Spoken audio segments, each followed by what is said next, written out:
నిమ్మకాయలు 15 రోజుల కంటే ఎక్కువ పెట్టుకుంటారు. ఏ మంత్రగాంతోనైనా మంత్రించుకొచ్చుకొని పెట్టుకో. కానీ మన గవ్వలు, ఈ పీఠంలో ఇచ్చే గవ్వలు 1,00,000 సంవత్సరాలైనా పోయి చూడు, ఆ గవ్వలు అట్లే ఉంటాయి.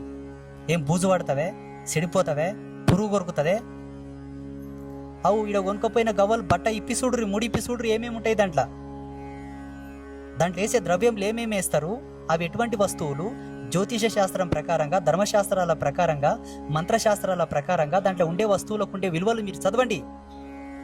లేకపోతే నాలాంటి సిద్ధాంతితో పోయి చూపెట్టుర్రి, ఫలానా అంబాత్రాయ క్షేత్రంలో గిది ఇచ్చిండ్రు, గీ మూట, గింత చిన్న మూట గీ పైసలు తీసుకున్నారు, దీంట్లో ఉండే వస్తువులకు ఈ పైసలకు సమానమైన వాల్యూ ఉందా లెక్కగట్రి. లేకపోతే ల్యాబ్లో పోయి టెస్ట్ చేసుకోరు, ఆ మూటను తీసుకుపోయి అట్లే మైక్రోస్కోప్లో పెట్టి చూడండి, ఆరాస్కోప్ పెట్టి చూడండి మీటర్. ఆ లక్ష్మీ గవ్వలు బీరువాలో పెట్టుకున్నా, డబ్బులు పెట్టే కాడ పెట్టినా, గుమ్మంలో కట్టుకున్నా, పూజా గదిలో